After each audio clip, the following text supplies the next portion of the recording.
Hello साथियों, कैसे आप सभी। मैं विवेक एक बार फिर से आप सभी साथियों का आपके अपने परिवार एग्जाम्पल में हार्दिक स्वागत करता हूं।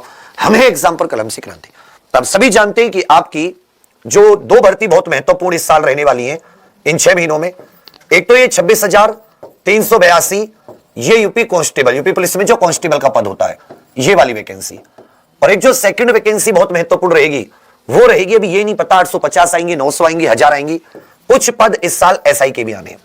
तो आप ये भी जानते हैं कि जो अपना कांस्टेबल की भर्ती है इसकी टेंडर प्रक्रिया है, जिसमें भी लास्ट जो जानकारी आई थी वो 11 फरवरी को आई थी, और 11 फरवरी इन लोगों ने जो टेंडर से टेंडर जमा करने की तिथि थी वो साथी बढ़ाकर इसे 18 फरवरी कर दिया गया था।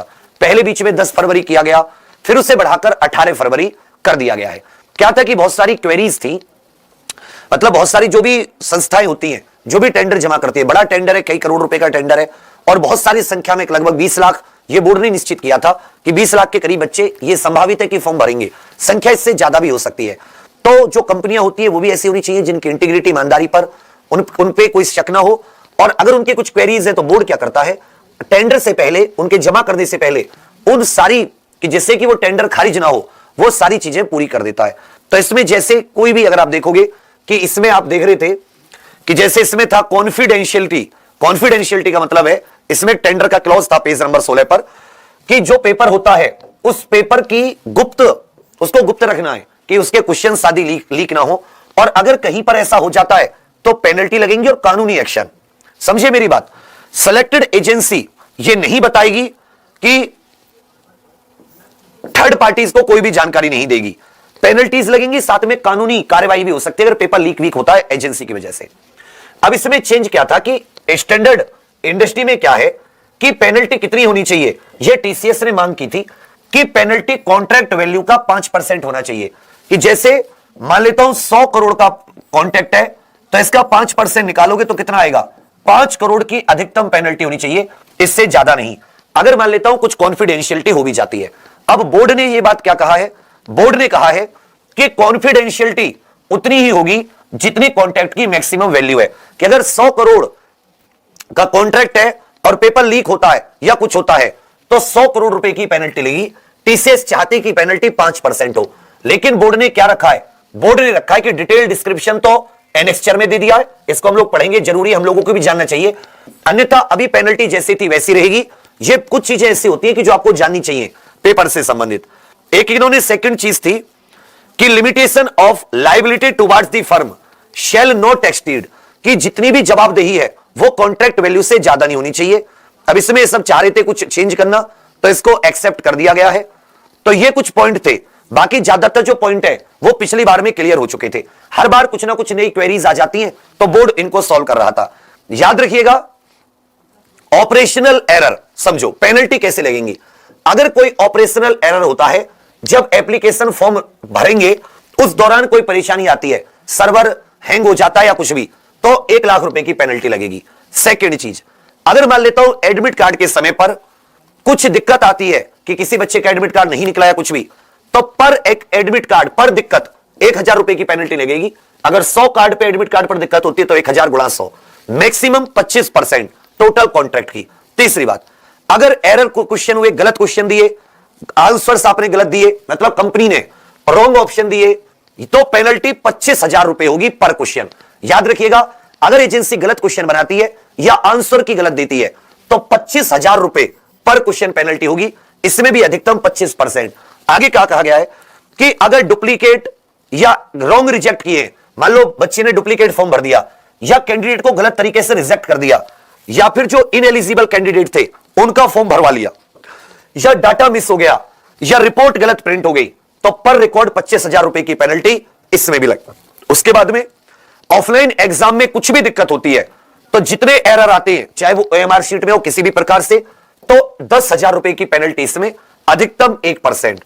उसके बाद में एग्जामिनेशन सेंटर अच्छे नहीं दिए, एरर हो गए मैनेजमेंट किट में, कोई भी जो एग्जामिनेशन सेंटर पर किट भिजवाई जाती है, ओएमआर शीट डिफेक्टिव भेज दी, कोऑर्डिनेशन सही नहीं हो पाया, रॉन्ग क्वेश्चन पेपर पैकेट या कुछ शॉर्टेज हो गई, रॉन्ग स्कैनिंग हो गई, स्कैन इमेज अच्छी नहीं आई, बायोमेट्रिक में दिक्कत हो गई, या ये सब, तो इस पे भी साथी 1 लाख रुपए पर केस। देखो कितनी ज्यादा पेनल्टी है कि अगर कंपनी से छोटी सी भी गलती होती है तो 1 लाख रुपए की पेनल्टी ये लगाई जा रही है। उसके बाद में मेरिट लिस्ट में कोई गड़बड़ आती है तो साथ ही, या पीएचडी डीवी पीएचडी में कोई गड़बड़ आती है तो इसमें भी 50,000 रुपए की पेनल्टी है। मतलब पेनल्टी कितनी कितनी लगेगी यह बात बोर्ड ने अच्छे से बता दी है। इसके अलावा अगर कोई बंदा बिना पीएचडी आदि पास किए पीटी, तो इसमें भी ये डीबी पीएचडी में चला जाता है तो उसमें भी 50,000 रुपए की पेनल्टी है। 25,000 रुपए की पर कैंडिडेट है, डॉक्यूमेंट वेरिफिकेशन में कुछ गड़बड़ होती है। 10,000 रुपए की पेनल्टी है अगर ईमेल आदि जो भी इसने दिए हैं कंपनी ने वो काम नहीं करते हैं तब। उसके बाद में और भी कई तरीके की इन्होंने बताई है कि जो इन पर लग सकती हैं। समझे मेरी बात? तो पेनल्टीज आदि का इन्होंने पूरा सिस्टम बता दिया है। याद रखिएगा इसमें एलिजिबिलिटी क्या था, एजेंसी का फाइनेंशियल 200 करोड़ रुपए, ये सब कुछ उन्होंने बताया है।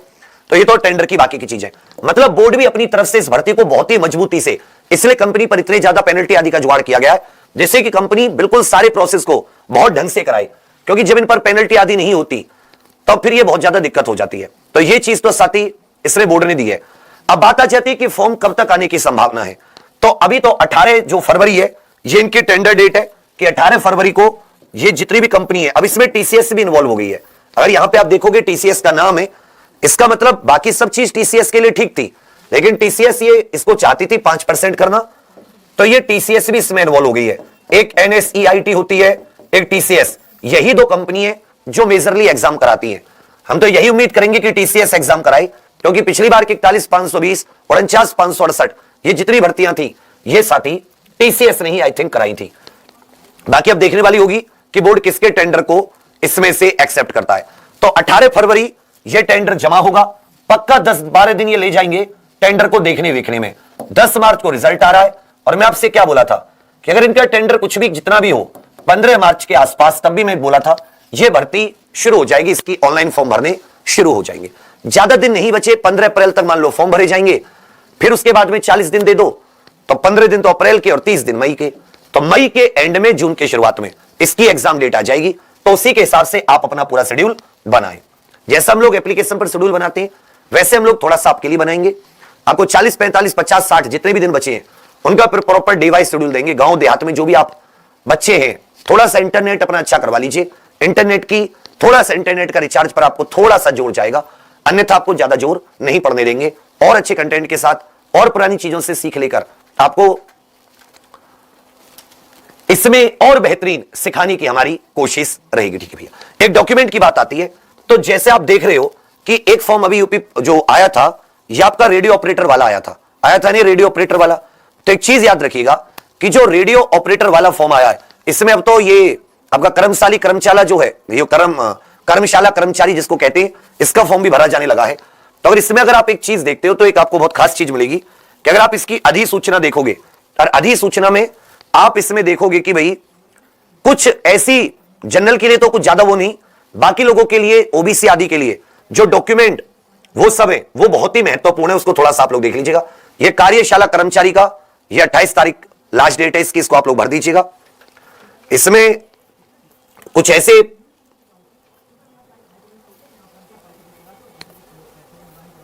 डॉक्यूमेंट थे जिनके नए होने की जरूरत है, मतलब वो ज्यादा पुराने नहीं होने चाहिए। इसमें मैं आपको भी एक बार बता रहा हूं, दिखा रहा हूं कि वो डॉक्यूमेंट आप लोग जरूर पूरा करा लीजिएगा। वो नए डॉक्यूमेंट होंगे तो बाद में आप लोग उनसे पुरानों से तो भर देते हो, लेकिन डॉक्यूमेंट वेरिफिकेशन में भगा दिया जाता है। वहां पर वो चीज पहले ही आपको दी गई है कि आप लोग नए बनवा लें। क्या बनवा लें? नए बनवा लें, समझे? देखो, जैसे आप अगर अन्य पिछड़ा वर्ग के लिए अप्लाई कर रहे हैं, अन्य पिछड़ा वर्ग के लिए, तो साफ तौर पर कहा गया है कि जो ओबीसी कैंडिडेट है अन्य पिछड़े वर्ग के लिए जाति प्रमाण पत्र 1 अप्रैल 2021 या उसके बाद का होना चाहिए। 1 अप्रैल 2021 या उसके बाद का होना चाहिए ओबीसी के लिए जाति प्रमाण पत्र, और लास्ट डेट फॉर्म भरने की तिथि तक होना चाहिए। लास्ट क्या होना चाहिए? फॉर्म भरने की तिथि तक होना चाहिए। ये ओबीसी के लिए मैं आपको बता रहा हूं जो लोग छूट आदि में आरक्षण चाह रहे हैं, जो मतलब बाकी और इसमें एक इसमें अनुसूचित जनजाति का वो जैसा है वैसे ही चल जाएगा।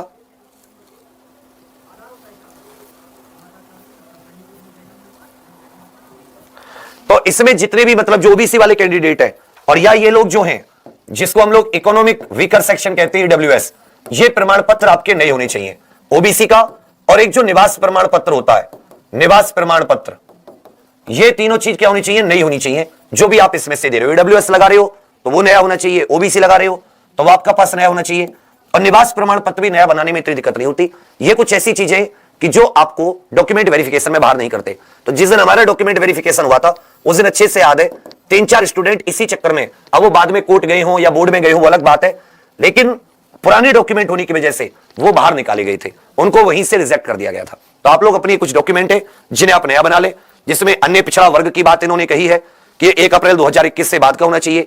और मूल निवास प्रमाण पत्र जो है, हालांकि इसमें नएवादी की बात नहीं है, इसमें तो मूल निवास प्रमाण पत्र की बात कही है कि मूल निवास प्रमाण पत्र जो है वो आवेदन पत्र जमा करने की अंतिम तिथि तक होना चाहिए। सिर्फ जाति की बात इन्होंने नया कहा है, उसके बाद में तो इन्होंने और कोई ऐसा डॉक्यूमेंट आपसे अलग से नहीं मांगा है।